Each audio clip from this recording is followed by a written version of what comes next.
500 years ago, he washed ashore the sole survivor of a shipwreck. And upon the skull of the man who killed his dad, he said, "I'm mad, I must eradicate piracy, injustice and cruelty, and all my sons will follow me, so evildoers will believe that this man cannot die." The Phantom, The ghost who walks, the Phantom, enemies beware, the Phantom's always there, but you won't find the Phantom. He finds you. G'day everyone, and for those who came in late, you're listening to Expand the Phantom podcast. This is episode 154, and we're sitting down to chat with Dietmar Lederwasch, a huge Phantom fan, and we're going to talk particularly about the 99.94 artworks that he printed and commissioned and all the rest of it. Before we get into that and start talking to Dietmar, I'm joined today by Jermaine Parker. How are you, Jerm? Yeah, good, mate. Bit windy and stormy where I am, but it's good to be talking Phantom.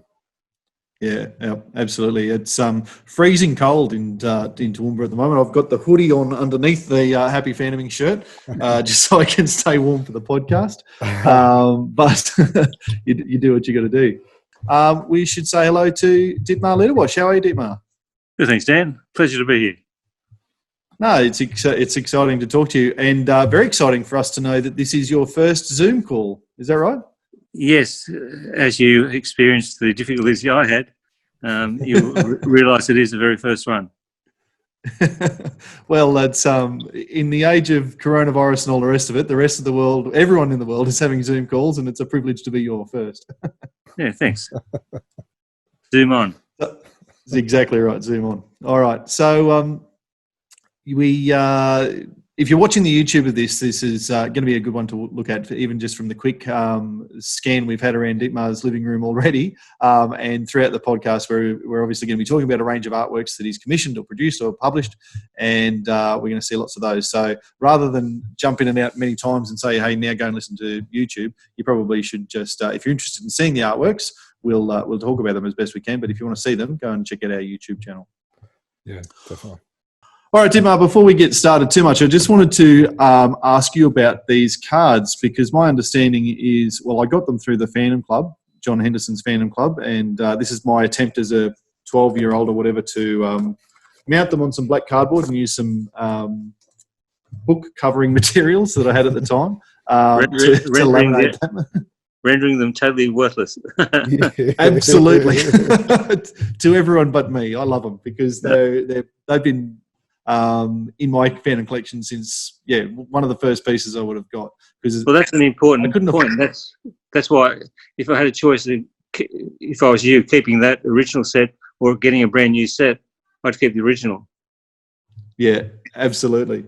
Well, they were, as I say, this one of, I think with Hendo's Phantom Club and me being a young kid, I couldn't afford everything in the catalogue. I would have loved to, but postcards were affordable for me on my pocket money at the time. I can't even remember how much they were. Oh, I seem to remember them being maybe $5 each. Yeah, I think about $10 for the set or something. Yeah. Now they go for about $40 or $50 each. I've only managed to get like 2 of them, so I'm still missing the third one. So which one? I can't even remember. Show us again, Dan. So we've got this one is You're the Only Person in the World I Can't Say No To. We've got the No Motorboats, I think, is that's it. No Soldiers, No Motorboats. And then the last one is the Weasel Gets Hit by an Earthquake. I think it's that one that I don't have. Well, let me know and I'll send you one. Oh, okay. No worries. They're brilliant. I don't have many, but because I think I supplied Hendo with most of them and kept about 10 sets myself, and they're sort of slowly dwindling away. And you said just before we started recording that they're the first Phantom artwork you had published? Yeah. I wanted to do something with the Phantom for quite a few years, and I thought postcards is a cheap way of doing it. Mm. And how did it come to that Hendo sold them? Did you just get in touch with him, or did he get in touch with you, or how did that go? Well, I was a lifetime member, and I think I just came up with the idea and suggested it to him, and we went from there. Yeah, very good. Cool. All right. Well, thank you for indulging me in that. It's been something I've been wanted to ask you about for a long time. They're really cool. Thanks, mate. All right. So we do need to. Well, the purpose behind this podcast is to talk to you about the 99.94 productions. You actually have been on the podcast before. People will probably know you from the Phantom Art Show that went up and down the east coast of Australia about 3 or 4 years ago. And anyone who's keen on finding out more about that can go and check out podcast number 47, because we had Peter Kingston as the other curator and Dietmar join us on that one. Just, I guess, a quick follow-up question from the Phantom Art Show. Dietmar, were you pleased with it, how it all washed up? Or it's been it was unbelievable. It was just unbelievable. 2014 to 2017, and it's 3 years, some of the best things in my life. Just to work with Peter and Ewan and Dick Frizzell was just a chore made in heaven. And I'd love to go through it again. Yeah. Peter suggested Dick Tracy. I thought, there wouldn't be enough people in Australia to warrant that would like Dick Tracy, I don't think. Probably maybe a smaller fan base. Maybe a second Phantom Club. Yeah, maybe another Phantom again. Yeah. I'm sure Jermaine had wanted you to start it in Western Australia this time. Yeah, I can understand not going to Western Australia, to be honest, but I'm sure there'll be plenty of other people around Australia that haven't gone, that have seen all the videos and coverage and stories and stuff, and will be, because even today we still get people commenting about the Phantom Show and stuff like good. that. So, it was a fantastic thing. It's left a long legacy in a lot of fans, in fans' memories. So, you should be proud of what you've done. Well, it's just amazing leaving the gallery. I was at the gallery every day, maybe 2 times a day, and every time I'd leave, there were people laughing, and it brought happiness, which is an incredible thing. And just to work with the artists was just an absolutely dream come true. But you've produced a lot of Phantom artwork. I guess if you're starting in the early 80s with the Phantom Club cards, and right through to 2017, as you say, with the art gallery, and then 99.94 in the middle. Is there something we don't know about? Is there something else? Well, I guess I should say how I started being obsessed with the Phantom. Awesome, yeah. It goes back to about 1958, I think, 57, 58. I was in Maitland, which is just a town near Newcastle, and I was waiting for Mum, so I just wandered in. I was only a four-year-old kid, just wandered into a newsagent and picked up what happened to change my total life. It was a Phantom comic, and not that I could read. I suppose because we'd only come out from Australia a short time earlier, I probably couldn't talk English either. And just to open up this magazine and flip through the pages, I was just absolutely besotted with it. I thought, what is this? And I've been besotted ever since. And it's never gone away. Do you still read them now? I don't read the new stuff, but I still like looking through my old editions. Yeah. I mean, unless someone points out a good story or good artwork, but even the story doesn't matter to me. It's always been the art. Yeah. Do you you happen to remember which was the story, that first one, all back in that it was you actually first picked up? It was the first story. Oh wow. Oh, the Sing Brotherhood. Yeah. So, and that still is my favourite Phantom story. Yeah. I would love to have some of the original artwork. Oh, yeah. Wouldn't we all? Oh, wow. So growing up in and reading the Phantom in that era, you must have been largely a Ray Moore and Wilson McCoy fan? Yep. When I was a kid, I wasn't that fond of Wilson McCoy. I think the atmosphere of the Ray Moore was more intense and more mystifying compared to the sort of more flippant, humorous Phantom in Wilson McCoy. And then when I saw issue 212 and saw, was it issue 212? Cy Barry. That was also a totally mind-altering image that has been with me. Mm. And you've gone on to be a massive Cy Barry fan, obviously. Yeah, look, he was one of the most gentle people I've ever met, and his wife, Simi, was an absolute sweetheart. We had a terrific a few weeks it was, when I brought him out to Australia. And then I went to and stayed with him in New York. It's a friendship that I treasure. Yeah. Yeah, no, we've had the privilege of talking to him a couple of times on the podcast, and he's been an absolute gentleman as well. Yeah, he is. And he's so old. He doesn't look it. He hasn't aged today since I brought him out here. Really, yeah. I think he's ticked over 92, hasn't he? Yeah, I think so, just yeah. recently, yeah. So can you tell us about that? What was the occasion to bring Cy Barry out, and what was that all for, and what did you do? I had the idea of running the sort of a gallery of fan art. When I was in Europe, I went to every art gallery I could, and it was just amazing going through and looking at all the portraits. And I thought that would be fantastic. There's 22 or 22nd generation Phantom to be. The 22 generations would look fantastic in correct sequence, with different artwork, different media. So I then spent most of my life looking after that.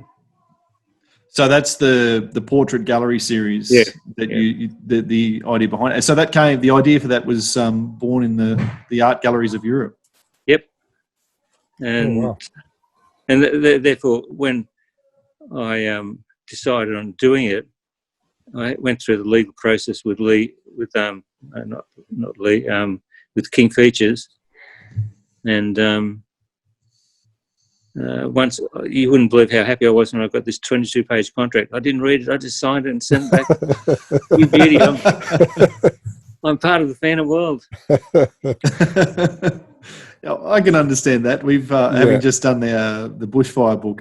We were pretty chuffed to have been involved with the licensed Phantom product for sure. That's right, and obviously the man to get as the key artist was Cy Barry, and so I contacted him, and he agreed.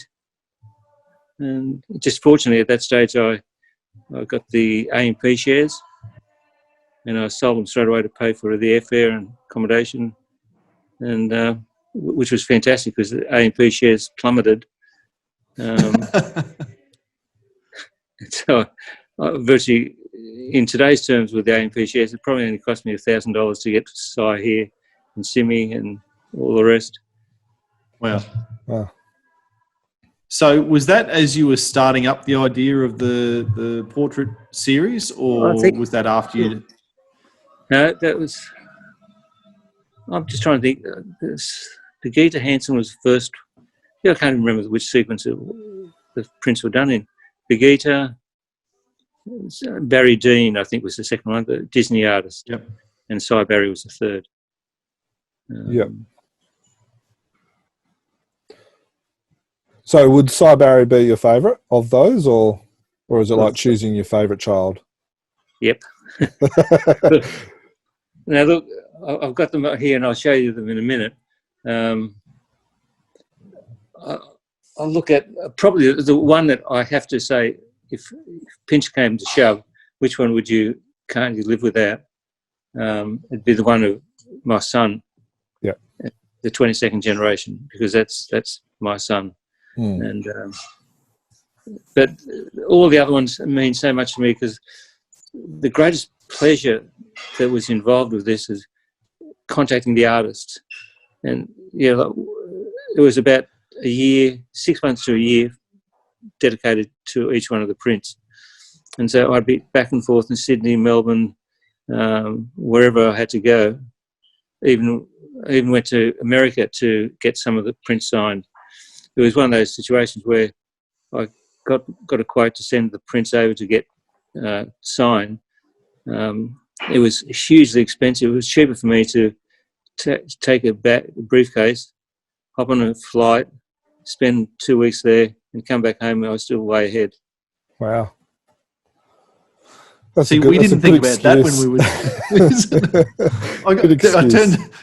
Yeah, tell my wife I need to get a copy of my bushfire book signed and just do a world tour. That's a great excuse. Right on. That's it. Yeah. I don't reckon your wife would do that though, mate.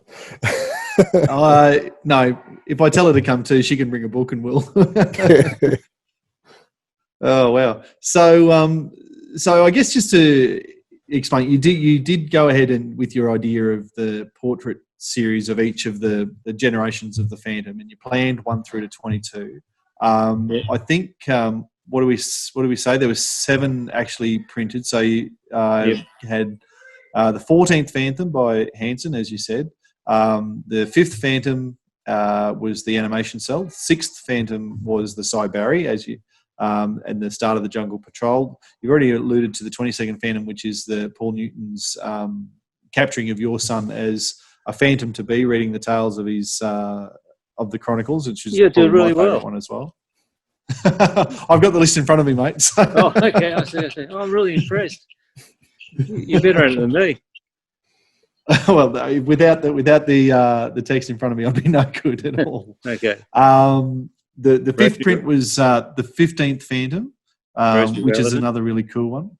Correct. Then the 6th one was the 2nd Phantom, Fred Fredericks with Phantom galloping past Walker's table. Yep. And then probably the brightest image of all of the ones produced is the 20th Phantom, the Franz Cantor Phantom on an aeroplane. Yeah. That's a beautiful. He's in some areas he had 40 coats of paint, 40 layers. Oh, really? Wow. And so, is there almost a 3D effect to the original of that? It just the intensity of the paint comes through a lot more with more. Supposedly, I'm not sure about the details, but I just love the image, and that was amazing. I picked it up. You can see their planes, German Messerschmitts, attacking New York City, and I picked them up. I picked the painting up. It was finished the day of 9/11, which is unbelievable. Right, because obviously that image with the planes flying over New York and an aerial battle would have had great hallmarks. Yeah, that's right. So you've got the original artwork of all of those paintings? Yep. The deal was that every artwork was in my possession once it was finished, and that was part of the cost. That the painting was mine. Yeah. Yeah. Okay. And can you give us a bit of a tour of those? Is that the setup that you've got there? Yeah. How do I? Okay, there's a cover.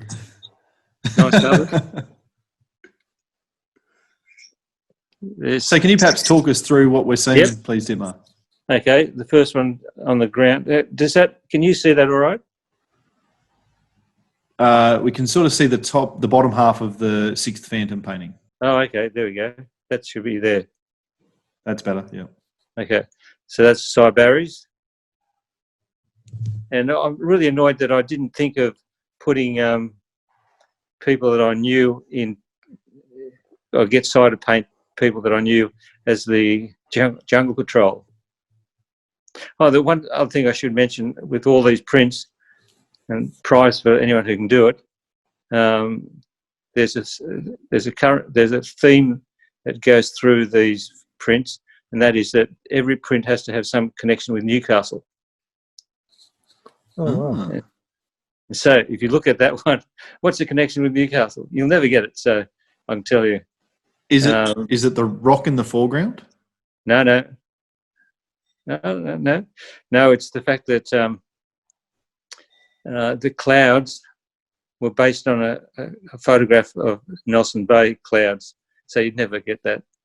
And the second one is that the sword was modelled on a sword that was in a second-hand record shop in Newcastle as well. So too obscure. Yeah. That's the one that I can't live without. And it takes in more meaning because Louis, who the model was, my son, now lives in Amsterdam, and he's having a child in 2 weeks' time. Oh. And so it's especially when we can't go and see him. Congratulations. Can you tell us? Yeah, Yep. Looking forward to that.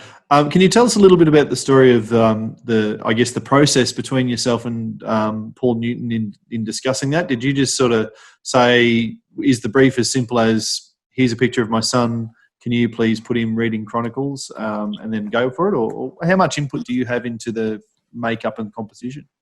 Well, it was my idea. I said I wanted a Rockwellian style of painting from reflecting the 1930s with golden colours, and the artist Paul Newton, who is a fantastic bloke, he got the chair, or the desk is actually from Norman Rockwell's painting, where he's reading the letters from the good boys and girls, with Santa Claus sitting where Louis is sitting.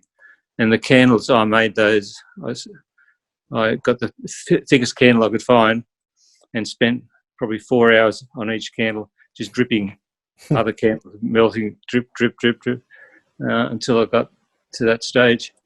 The only difference you would find with the desk of Norman Rockwell and Paul Newton, Norman Rockwell doesn't have the skulls in the centre of the picture. But it's beautiful if you look at the composition of his toes sort of curled around each other. It's a beautiful painting. And I love the circle of the story behind him. You can just see this kid whose mind is wrapped up with the adventures of his father and his father's fathers and all the rest of it. Yeah, there go I in the future. Yeah, it's a beautiful print. Ready to go to the next one? Yep. That's another That's another one of my daughters. It's a portrait. Got nothing to do with the Phantom. That's another daughter. That has got something to do with the Phantom. She was supposed to be the little girl at the Phantom's wedding, Rosemary Valentine's. I asked Rosemary if she would put Gabrielle in, and she just said it wouldn't work as a composition, so she still did a portrait of my daughter, which I love. Yeah, that is beautiful. Yeah. Now, just got to be careful. Jules, put these on the floor. That's the first print we did. Okay, so that's the Get Hansen. Yes, 14th the 8th Phantom? 14th, sorry, yes. And the colours in that are quite extraordinary. The printer, or the colour separationist, looked at that, and he said, when he finished doing the corrections, said the best print he's done. Did you get them printed locally, Dietmar, or? Yeah, I also insisted that we do everything locally. So it was Lissero. There's a printing work. Oops, something's happened. Hello? Yes, we've just looked. Yep, there we go. No, we're back. Okay. This is it's probably one of the things I enjoyed doing most. Can you see that okay? The light's really terrible in this room. Yeah, no, that's fine. So this is the Masterworks collection. Yep, I'll just get down. I'm getting old. Which I suppose is better than the alternative. Yeah, exactly right. Now I've got it in this way to protect, because what I had to do, these were individually hand silk screened, the folders. And okay, so that's the cover, and then the overlap that holds them all together goes over, and it's intended to show Diana Palmer diving into the water. And because she was a gold medalist in diving at the Olympic Games, she shouldn't splash, but she obviously made a big splash. And I don't know if you can see the cutout of the splash. Now, I tell you, Yes. it took me ages and ages to cut these all by hand. They've all been done by hand. And there's a sort of... As a complete non-artist, are you sitting there with a pair of scissors, or is that an art knife that you do that sort of detail with? Yeah. Wow. Oh, standing knife, I suppose. How long would have that taken you to do? Oh, each one took me about 15 minutes, which doesn't seem long, but it's tough on your hands. Adds up. And there were 4 prints in this series, which is the Masterworks one, Glenn Lumsden and De Vries, Australian artists. The young people love that one, whereas the old, my type of collector, were not that fond of the sort of the mechanical aspect. It was too new. This is Paul McCall, an American artist. Sorry, it's terrible images. No, that's all right. It's So some of these I haven't actually seen before. That's the chain story on. Yep, that's the it. Paul McCall. Yep. And I'm trying to do this without damaging them. And that's Fred Fredericks. Yeah, that one's my favourite out of those 4. It's great, Brothers in Arms. It's the lads together for the first time. Yeah, I love the colours of that one. Yeah. And the action shot. It's just so for those listening, that's most people will have seen that picture. I think it's Mandrake leaping over a log as the Phantom is in the foreground, and it's a great image of those two come together. Outside of Defenders of the Earth, it's one of those few moments where we would have seen those two characters together. That's right. And this is probably my favourite painting of the Phantom's face. He's the happiest Phantom I've ever seen.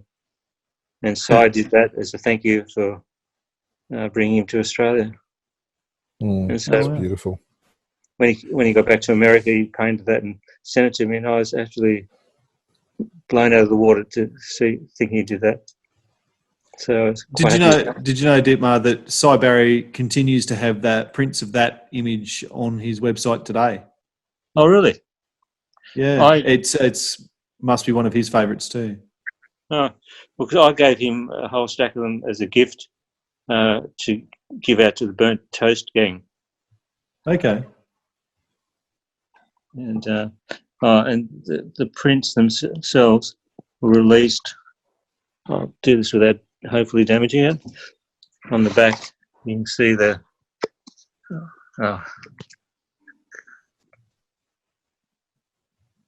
So there's a bit of a spiel there and some authenticity, signatures and that sort of thing on the back of the folder. There's only 200 sets of these signed sets made. What's that one? Oh, now each, I don't know if you want to hear any technicalities, but each one of the prints, when they take it to the colour separationist, they then, once they think it's right, they then do a chemical proof. It costs about $300 each. And after you do the first proof, you think, you compare it to the original, and if it's not right, do another one until it's perfectly right. Which I gave up the idea of doing that because I figured it's got the best it looks, even if it's not true to the artwork. If it looks good, then I'll stick with it. And with the Fred Fredericks, there was a bit of smudging in the painting, which we corrected through Photoshop, and it looks better than the original. Oh, wow. Well, not much better, but because it's a beautiful painting. And with that also comes with the package. Yeah. You also get a little dedication because during the making of this, my sister died, and so it was dedicated to her. And it also was at the same time as the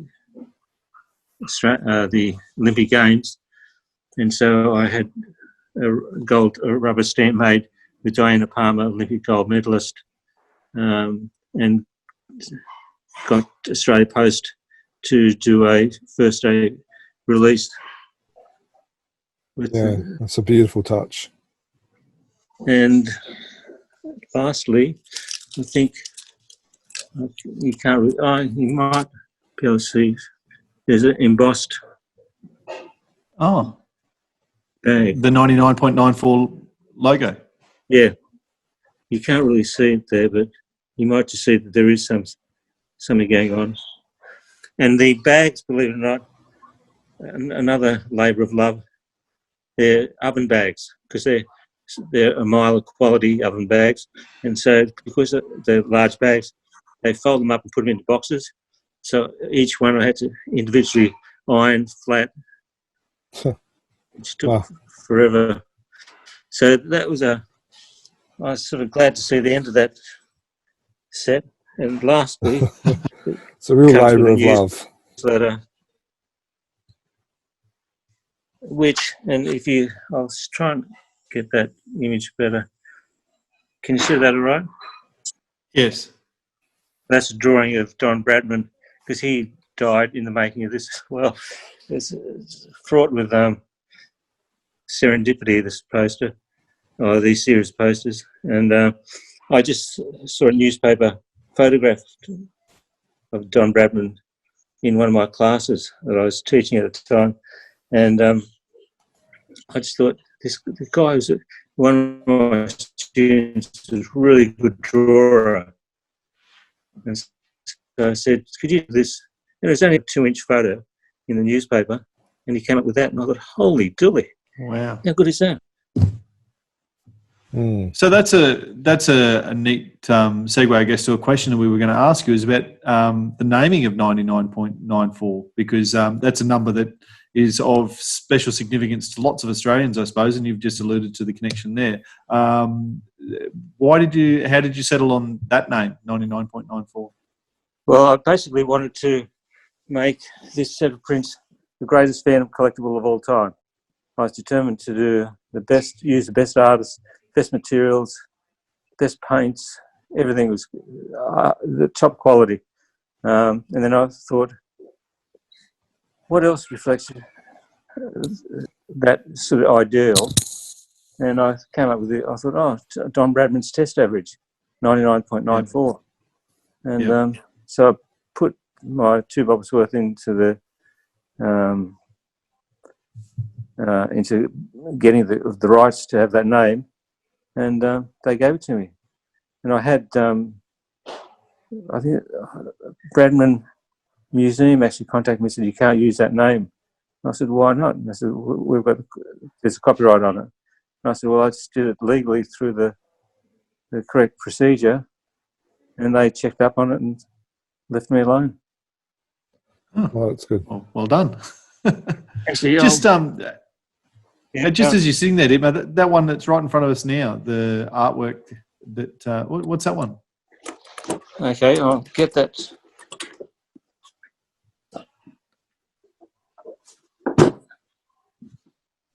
Can you see that? So okay? what we're looking at is, it's some sort of box with hinges, is it? Yep. One of my customers wanted to buy the complete set of portraits, both sets of Masterworks, and anything else I did with the Phantom. And so I thought, well, that deserves a box. So I made the box to house the whole lot in. Just I'll get the hinges up. So it's lucky I'm still... Just to describe what's happening for people who are listening, this is a large wooden box that has got a crossed arms Phantom painted on the front of it. And that took ages to make. Oh, wow. And is that like an uncut version of the prints? Yep. I've only got about 10 uncut versions left. I think I only had 20 of them. I know, only 15. I've got most of them left. I haven't, as with everything else, I haven't marketed them. And just storage for the Phantom prints. Yeah, that's a brilliant way of storing them. Well, you get to keep them flat for a start. Yeah, because that's the problem that I have, because I've got the prints myself, but I don't have any way to store them flat. I haven't quite come up with a good solution yet, so that is a brilliant solution. I just as an interim. Actually, that's nice. It's stopped again. Can you still see that? Yep. That's Fred Frederick's print, and that's his signature. Now the connection to Newcastle in that's Newcastle City Council logo. Oh, wow. The Newcastle City Council logo is on the chaps of the fan, or is that the horse blanket? The horse blanket, yeah. The horse blanket of the Phantom riding past Walker's Messer we talked about earlier. Yep, that's it. Actually, that's a nice connection. The ship's called Nova Castillo. Are you still with me? Yep. Okay, it just says down here, it says disconnect audio. Yeah, don't do that. No. So Nova Castillo is the name of the ship, Oh, wow. which means Newcastle. And that's the ship that's the Barry Dean Yeah. animation cell, isn't it? Yeah. That's it.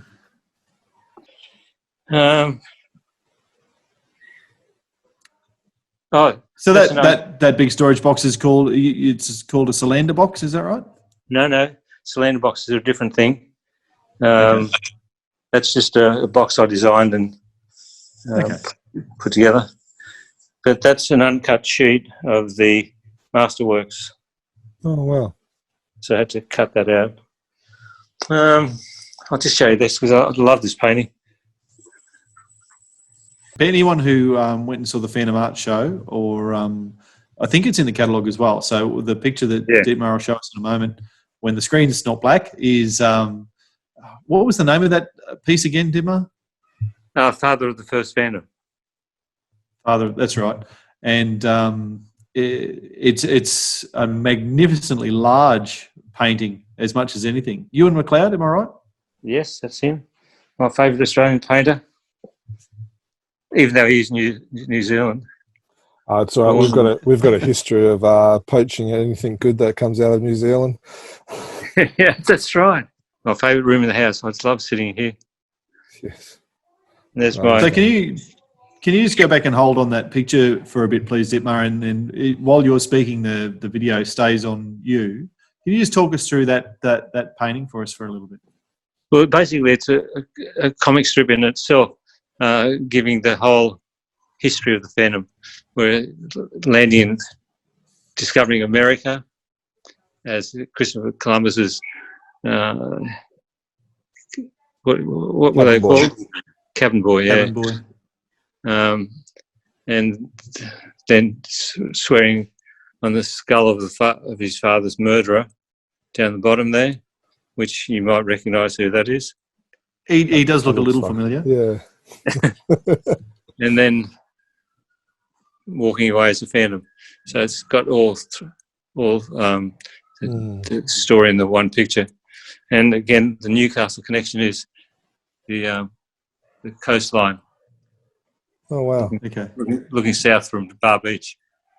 So was that originally intended as one of the generation prints? It was. But I didn't sort of persevere with getting Ewan to agree to sign all the copies. It's a fine artwork rather than an illustration. Yeah. Not denigrating any of the others, but I just didn't think it should do the prints from it. I don't know.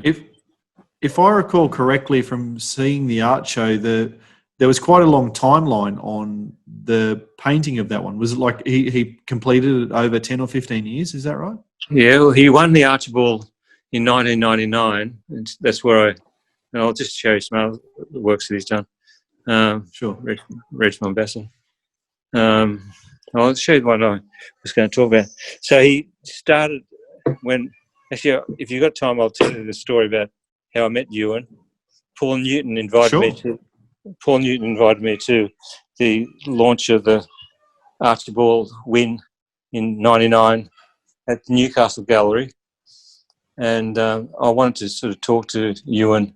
And every time I get close to him, he was just chatting away to people, and I sort of gave up and so walked up to him and said, "I was going to say, I really wanted to chat to you, but." And I stopped halfway mid-sentence and I said, "Do you want to come back to our place for dinner?" And he looked at me and said, "Yeah, I'll come." And so, never met this guy before. And we had Thai takeaway, a few bottles of red, sitting around talking art. It was just sheer bliss with Ewan McLeod. And I gave him one of the prints of Paul Newton's, of our son, and he loved it. And he sent, as a thank you, this little piece. It's the first bit of Ewan McLeod art that I ever got, and it's dated 9th of the 9th, 99. That's very familiar, similar to a print or a piece that he had in the Phantom Art Show called The Phantom Walks or something like that. It's similar to that, but it's got devil in it. Oh, that's right. He did 3 devil paintings or etchings. I think they're all in the show. Not sure. Yeah. But yeah, so that really means a lot to me. That first of Ewan's artworks that I've got. So why did it take him? Why was the father? Oh, I forget the name of it now. The big one, the father of the Ghost Walks. Why did that take so long to complete? I guess because I had so many prints to do in the interim that there's no rush to do it. And then when things slowed down, it just never got any further until we started the Phantom Touring exhibition, and that was 2014. So he started in 1999 and finished 2014. So 15 years of. So when you said must there be was fantastic no to have rush, the excuse. And it was really nice when he got to he said, "Look, it's finished, but there's just one thing I'd like to change on." I said, "Yeah, what was that?" He said, "Can I put you in as the swearing on the skull?" And I said, "Oh, that would be fantastic." And so he got me to kneel down in his backyard, and he took a couple of photos, and next thing I know, I'm in the painting. It's magnificent. You must have been pleased to have the excuse to get it finished. Oh, it's wrapped. And that's Franz Cantor. Yeah. Who does probably 20-minute caricature classes on YouTube, I think. Is it YouTube or just... I think it's on Facebook as well. Facebook, is it? Yeah. Yeah, and he's done some 3D artwork with some Phantom in similar style as that as well. So there's some postcards and I think there's some prints as well, some 3D-like ones. He's a top guy. Yeah. My daughter absolutely loves I think there's 2 or 3 postcards with 3D and she absolutely loves looking at them and stuff like that. Try and get some. As you can see, Francis, if you look at the name of the plane, Enterprise. Newcastle is called the City of Enterprise.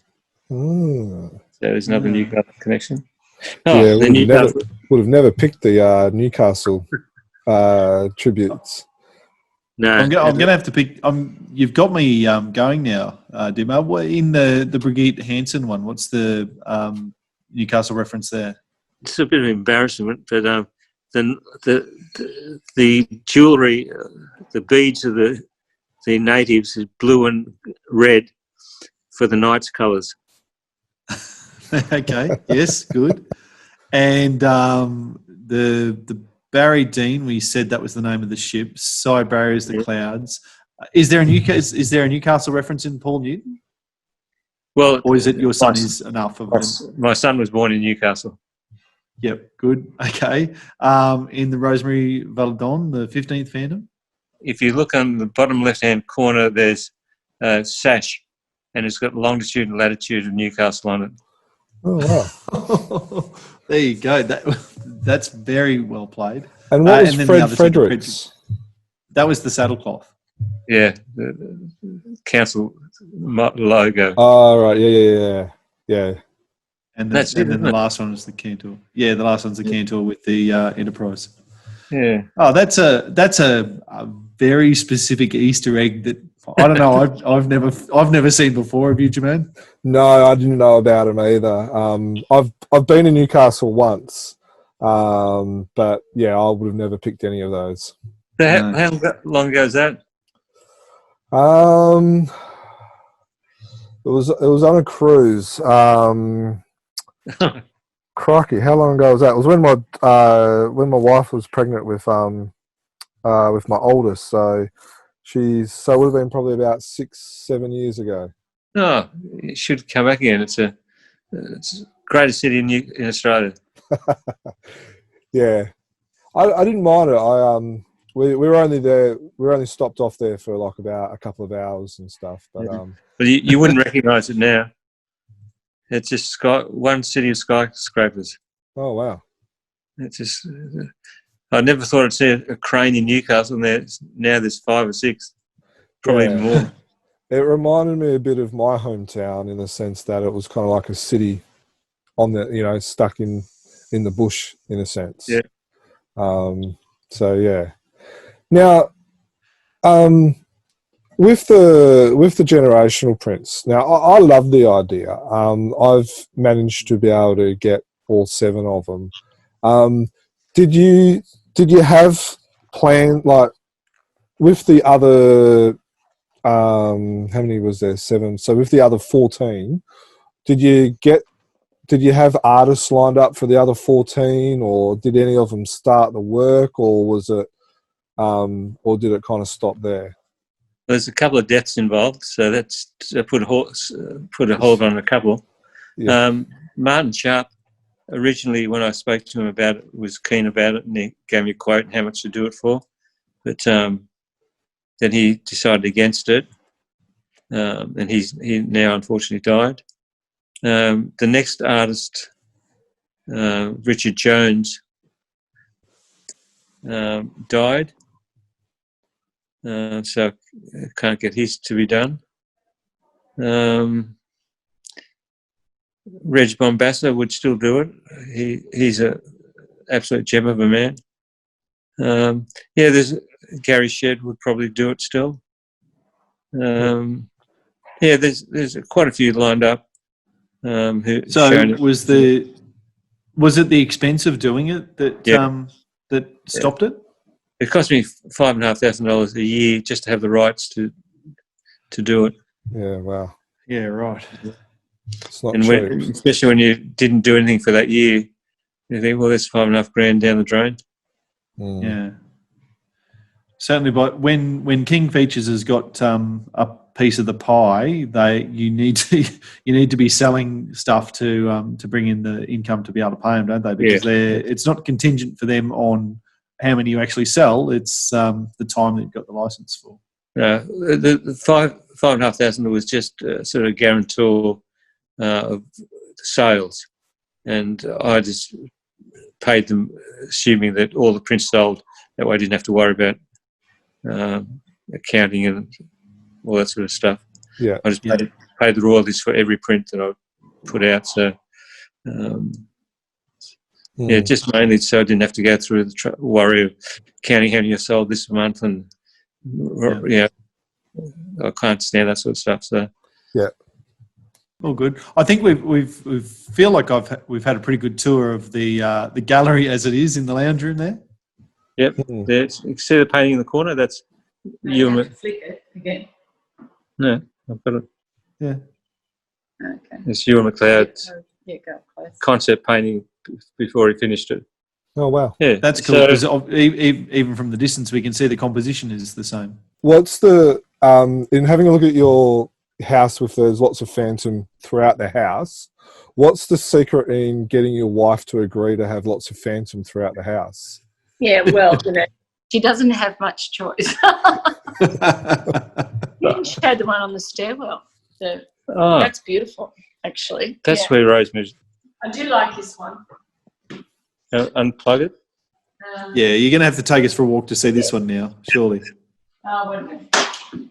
I'm trying to get this. Yeah, just go up there. That's because I do love this one. Yeah, just there. Oh, that's huge. Oh wow. Yeah, it's on our stairwell. It's beautiful. Mm. Yeah, I love that. And the thing I quite like about it is that I've always loved when paintings crack, and I don't know if you can see a bit. You see the crack? Yep. Yeah, like a snake skin effect. Yeah. I particularly like this one. It fits really well where we've got it placed. It just sort of in a stairwell, but the colours, Rosemary Valentin's colours, are sensational in this painting. It's beautiful.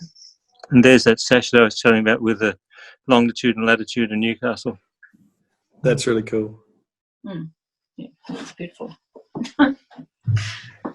All right, so Jermaine, it seems that the secret is we've just got to spend big dollars on actually good quality artwork, not just posters from through. So if it's high quality, yeah. So for everyone who else is wondering about that and how to get the Phantom outside of your room into the house, Yeah. that's the secret. You've got to commission really highly qualified and professional and sought after artists. That's Drew Struzan, the guy I consider to be the greatest movie poster artist of all time. He did Star Jones, that sort of stuff, and he gave me that as a gift. It's an original painting of the Phantom movie. He did 4 compositions to do the poster, but they selected that stupid. You still there? Yep. So is there 4 of those, did you say? Yes, there's 4 different images, and the one I really liked most, but I didn't dare be so audacious as to ask for it. If he's going to give you something like that, you accept it graciously. Yeah, it's beautiful though. But it's all that I've got a catalogue in the next before I die anyway. Yeah. So, oops. The Drew Struzan, was that ever in line to be the 21st Phantom in the gallery series, or Actually, it was designed to be the 25th, because there's going to be the 22 generations.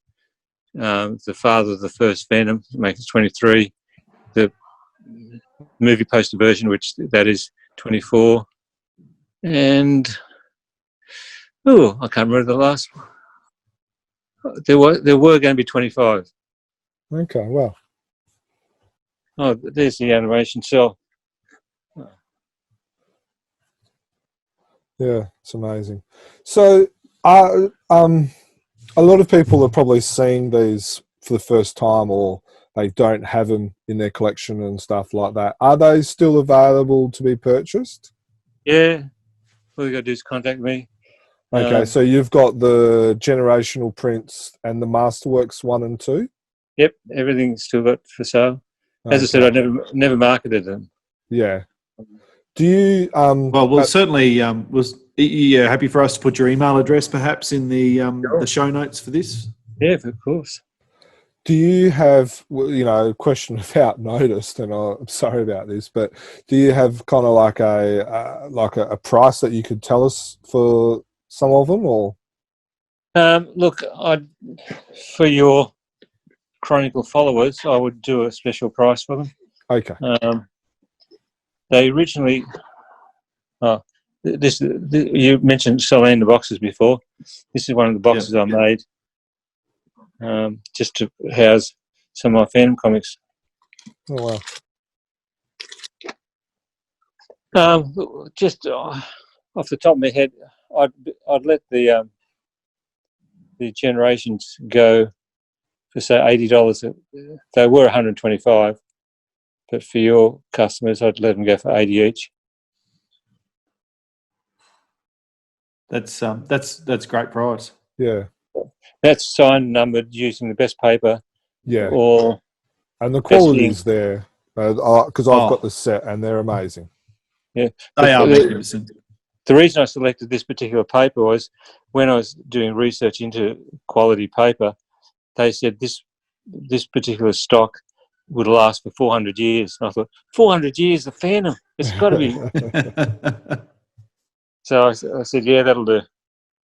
So, I mean, the paper costs a fortune. Everything about them is expensive. Mm.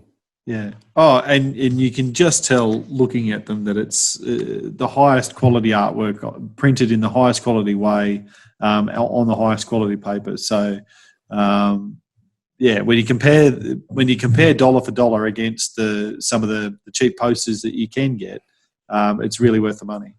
Oh, for sure. And can you just go left there again, Dietmar? Was that the art show by Dick Frizzell? Is that right? A little bit further left there. Yeah, that was the art show in the bunker, Coffs Harbour. Yeah. Okay, so that's kind of like a poster type of thing. It's a banner. Banner, yeah. Plastic banner.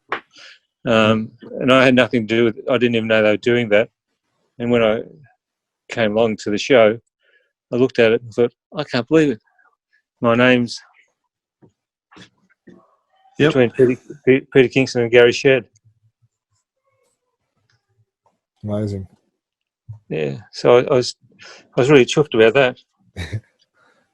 There's another Phantom from the show, which is a beautiful piece of work. That's really clever. That's Mr. Walker casting the shadow of the Phantom. That's spot on. It's a beautiful piece. And I like the Mr. Walker outfit. It's got the Wilson McCoy straight lines for the Mr. Walker, the trench coat. Yep, sure is. I'm just trying to think.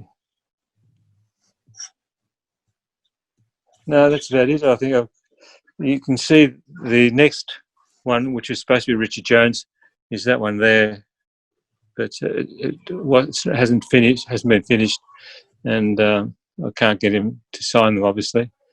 So I've offered to give it back to the family, but they haven't accepted it as yet. So that's the original painting there? Yeah. Oh, wow. And behind that is the original painting. You see the little bit blue. Of... That's Birgitta Hanson's.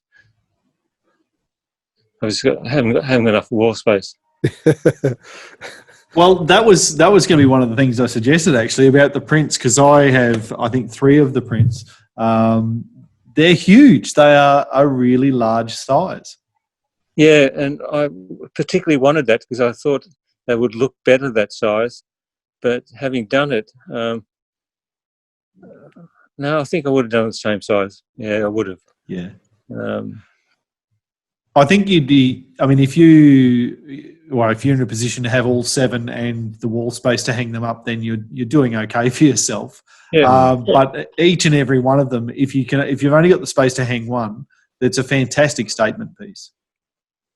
Yeah, I guess I collect posters. As you can see, these drawers are just full of posters. Each one of those shelves is full of posters. You don't have to display everyone.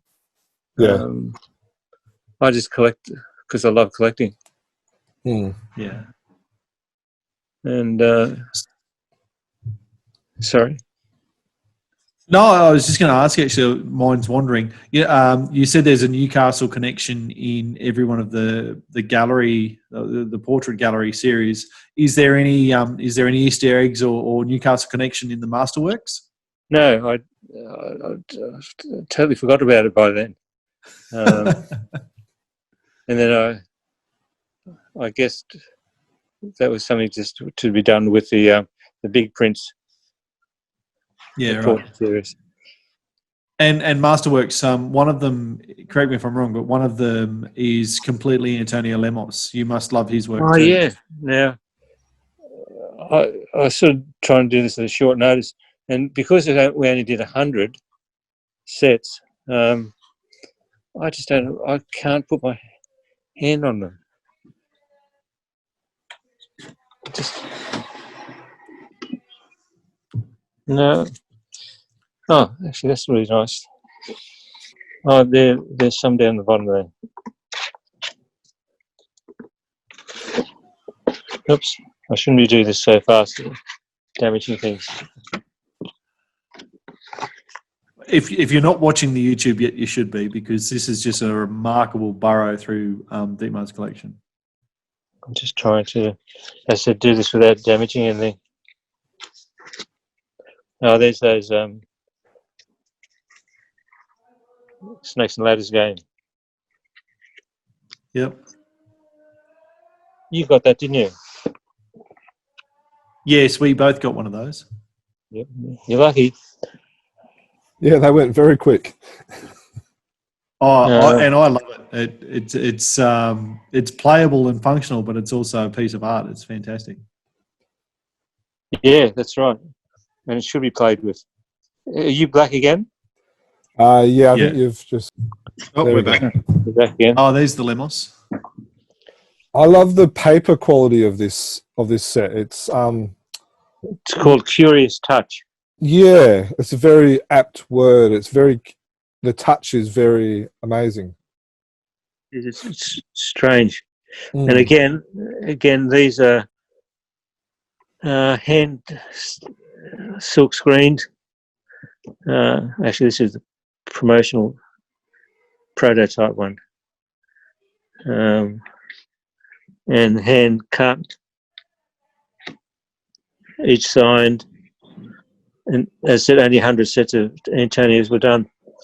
Then I gave him half of the sets, so I only had 50 sets for sale.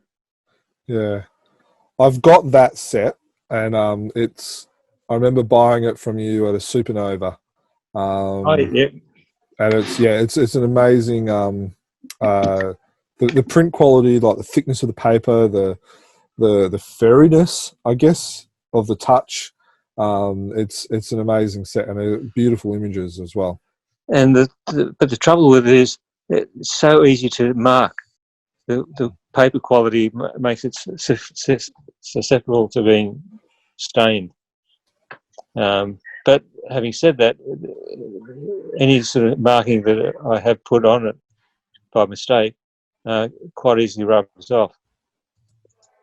So I'm just opening up more drawers. It's gone black again. There's an amazing amount of material that you've got there, Dietmar. Yeah, look, I've been since that day I saw that first Phantom comic. I've been a collector.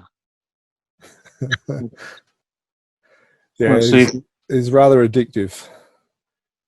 Yeah, and it's great fun. So, are you doing anything now? Like, it's 2017 was the last time, as we said earlier, about the Phantom Art Show.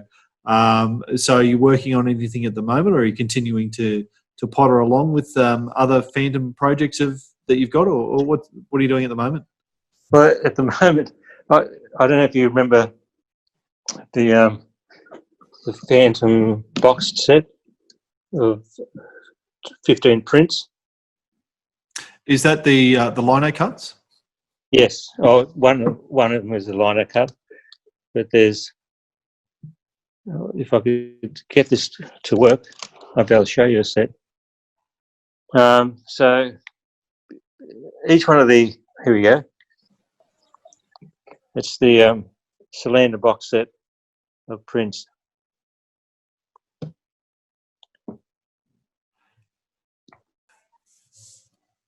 Okay.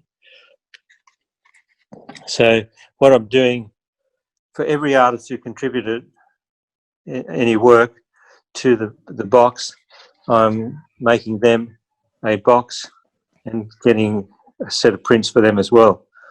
Now, just to do that takes so much time because you've got to track down the artist, you've got to make the prints,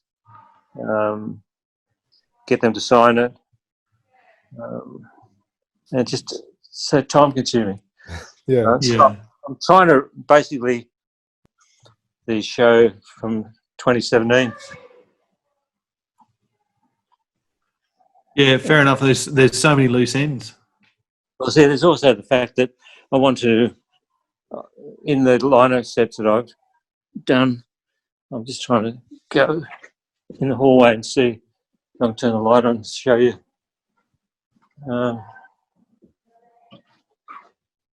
Because I'm making 3 sets of lino cuts. It's too dark in the hallway. I love those. It's very much the Ray Moore Phantom. It is, yeah. And there's going to be 3 sets of those. So there's 4 in each set. So there's 12 prints that I have to do, plus the folders. And the folders take so long, prints take so long. And Yeah. with Parkinson, everything just seems to take twice as long to do. Yeah.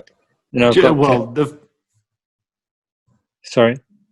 No, I was just going to say the fact that you're continuing to press on and tidy up those loose ends and finish those jobs. The dedication required. It's a lifetime.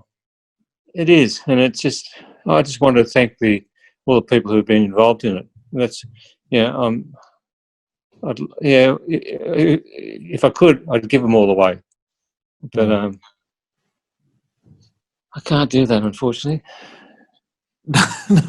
Well, I think your wife might be very understanding and letting you hang it artworks up around the house. I'm not sure she'd be understanding to the point where you give it all away.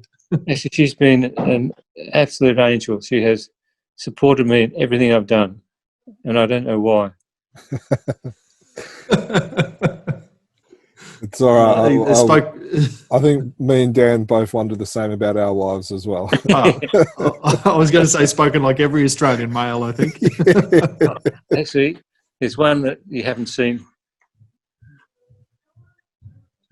I don't think I've shown you this one, have I? Is that a Phantom? Well, I reckon the Phantom. that's a painting by your daughter, isn't it? It is, yes. It's the Phantom inside unborn Phantom, the fetus. Wow. Is that clear enough? Yep. Yeah, it's a beautiful piece. That was definitely displayed in some of the Phantom, in some of the venues for the Phantom Art Show, wasn't it? Newcastle one, definitely. Yeah. And there's one there by Peter Kingston, which is just a beautiful piece of work. That could be a still from his Fanta movie. Yeah. And you can see that he's reading a Phantom comic. Yeah. Arch enemy of criminals the world over, the Phantom carries on the great tradition of his family. For 400 years, eldest son, each generation wears Phantom costume. Peter is a real Phantom freak. Mm. Yes, he is. I also love Yellow Submarine.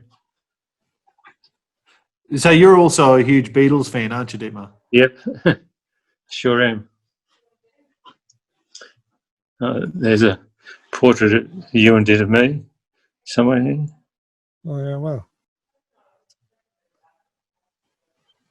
What was the you'll remember this, Jermaine? What's the Phantom connection to the Beatles? Was it The Yellow Submarine. one of their animations? Yeah, in the animation Yellow Submarine, there's a still of the Phantom and some other King Features characters. Well done. I keep meaning to do something with that. I wanted to do a lino print with the Phantom in the Yellow Submarine, but there you'd have to go to too much trouble getting the rights from King Features. I suppose King Features owns both the Phantom and Yellow Submarine, so they might agree to do it. Yeah. Oh, I'm loving this too. There we are. Your video is stopped. It might be the battery, but that's okay. Yeah. I really appreciate you showing us everything. And Look, I feel terrible though. It's so disorganised.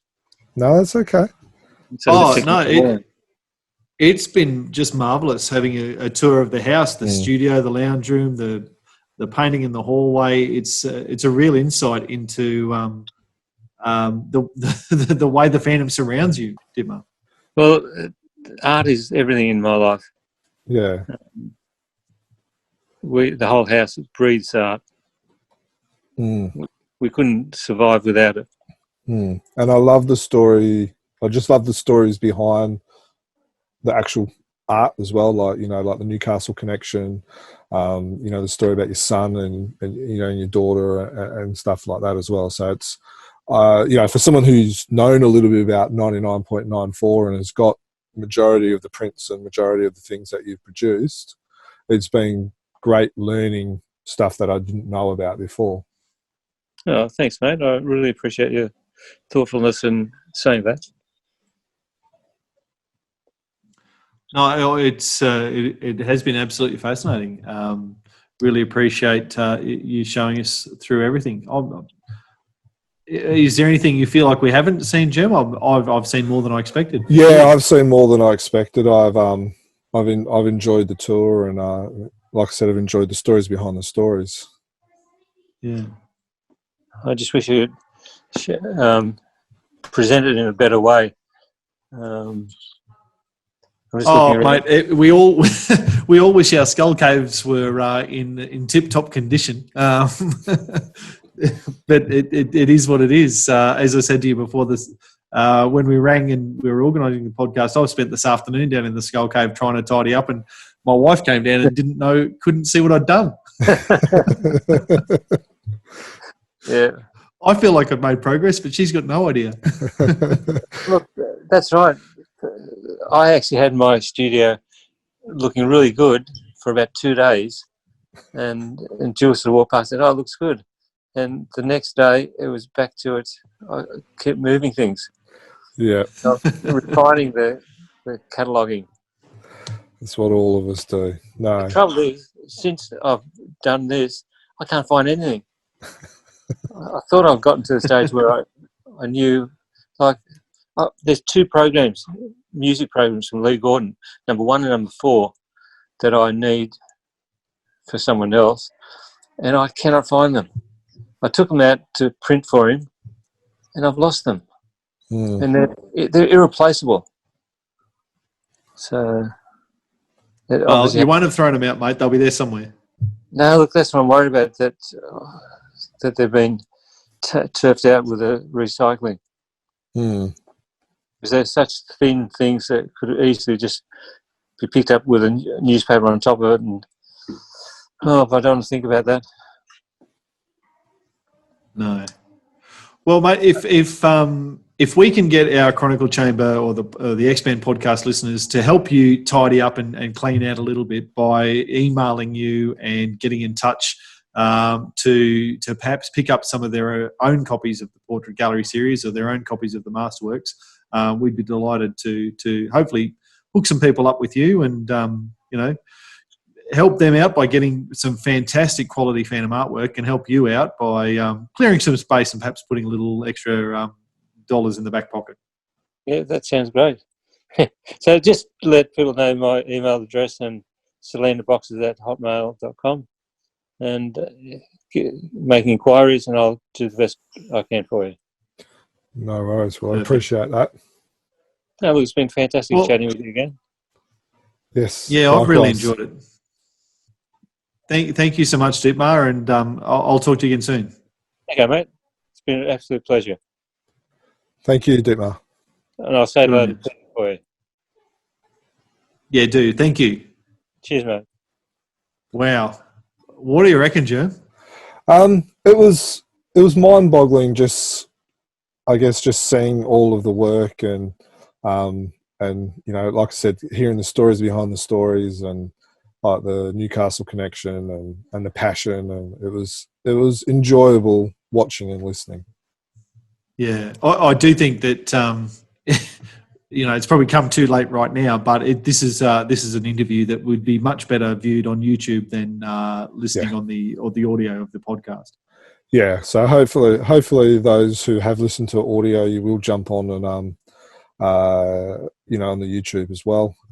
Just remember that we were doing it via the phone, so sometimes the connection's a little bit funny, and there was some technical issues and stuff like that as well. But it's definitely worth a watch. Yeah, absolutely. I'd and you and I are both sitting here in our skull caves now, and so people are probably saying, "What are you talking about?" But gee, I'd love to spend an hour or two in Dietmar's house just wandering around and looking at all of the. And we've just done that now, I suppose, in a virtual way. But gee, to see it live and to live in it must be fantastic. Yeah, it'd be very inspiring to go through the art vault. Those poster stackings and stuff like that as well. Oh yeah, and I love the progress, or the what's the word for when you're early in the piece, the artwork that he had hanging on the wall, which was, here's what the final work could look like down the track, sort of stuff. It was a great insight. And I would echo everyone who, if you don't have the generational prints or the Masterworks and stuff like that, to hit up Dietmar and get a set, because he may mention that his aim was to produce some of the best, or produce the best, and the quality of the prints are very, very high. He didn't make. It was a labour of love, and the love you can see in there.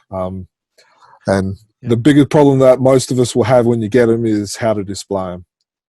Yeah. And Dietmar won't mind me saying this. He was very much around creating these pieces. He's a visionary in what he wants to see. It was about the process. It was about the conversation with the artists. It was about making sure that the finished product was the best possible that he could create. He was never about the marketing and the selling. And so that's why he does still have copies of these at home. And I think it would actually be a really nice thing, as I sort of said at the end there, for anyone is keen, get yourself either a set or even an individual print or whatever. Help Dietmar out by with clearing out some space and the financial aspect, and you won't regret it, because the quality of these pieces is second to none. Yeah, agree. All right. Well, unless you've got something else there, Jermaine, we might wrap this one up. Yep, let's wrap up. No? Yep, let's wrap up. All right. Well, thank you very much to everyone for tuning in today. We really appreciate it. As we say, this is something you probably should go and check it out on our YouTube channel, Chronicle Chamber. Go and search YouTube for Chronicle Chamber. We'll also provide links to it through our social medias on Facebook or Twitter or Instagram, any of those. If you just search Chronicle Chamber, or Chronicle Tweets, if you're on Twitter, then you'll be able to find us. And we're pretty, well, Jermaine's pretty prolific in making sure we've got something every day on there. So if you want a little bit of fandom in your life, make sure that you're following us on one of those platforms. You can, obviously, in the show notes for this, as I said, we'll put in Dietmar's details so that you can get in touch with him. But in case you missed that or whatever, then by all means email us at chroniclechamber@gmail.com and we can put you in touch with him as well. All of this is around the bounds of our website, chroniclechamber.com. I'm sure if you're listening to this, you've already seen our website. But just in case, make sure you head over there and check out all things fandom.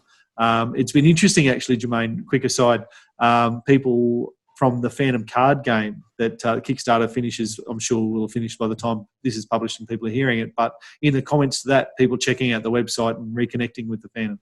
Yeah. And that's one of the beautiful things about that game. And I guess things like this as well is that, it would have been the same with the art show. People would have gone because they would have had some affiliation to it as a kid or whatever. And I'm sure many others have picked up reading the Phantom again because of the art show. Absolutely. And, we're confident enough that what is produced on the website and stuff, if you would like to deep dive back into the fandom world, then Chronicle Chamber's got hours and hours of entertainment for you as well. So don't hesitate to check that out. All of this, of course, is by virtue of the support that we get from our Patreons, and we really appreciate our Patrons. None of this could happen without them. So thank you very much to everyone who sees fit to support us on Patreon, whether it's $1 a month or whatever you can afford. The $5 a month option gives people access to our Fandom Preservation Project, which has recently had an absolute deluge of stuff arrive in it, after sort of a 6-month update as it's turned out. So go and check that out. You can see the index via our webpage and then decide whether you'd like to be involved in that. But the $5 a month patrons have access to that, and there's an absolute treasure trove of stuff available for them. The newsletters, the 99.94 newsletters, do we already have those in there, or is this... if they're not on there, they're in the yet to be added folder, so they will be on there. Yep. So you can actually check out the newsletters that Dietmar was talking about as well on the preservation project as well. So if you are not a subscriber to the podcast, well, I would ask you why not? You should be. You can do that via iTunes or Spotify or whatever your favourite Android app is, and we'd love you to subscribe, because the podcasts drop randomly. We're not as regular as other podcasts, or perhaps because we're just doing it for fun. But if you're a subscriber, you'll get it every time we drop a new podcast. So anyway, go and hit that subscribe, like, share. I don't know. I'm not a social media expert. Just hit buttons and things will happen. All right. That said, thank you very much for joining us. It's a Sunday night. It's a cold, wintry night here in Toowoomba. Even you seem fairly rugged up over there, Jermaine, in that you've got a shirt on this time. So, to be fair, I do wear a shirt for every podcast. But yeah, I've got a lamb roast waiting for me. So so that would be nice to tuck into on a nice cold winter's day. All right, good anyway. Well, thanks very much. Thanks again to Dietmar. Make sure that if you're listening, and you go and check out and hit him up for some of those prints. Until next time, happy fandoming, everybody. Happy fantoming, and stay safe. 500 years ago, he washed ashore the sole survivor of a shipwreck. And upon the skull of the man who killed his dad, he said, "I'm mad, I must eradicate piracy, injustice and cruelty, and all my sons will follow me, so evildoers will believe that this man cannot die." The Phantom, the ghost who walks. The Phantom, enemies beware. The Phantom's always there, but you won't mind the Phantom. He finds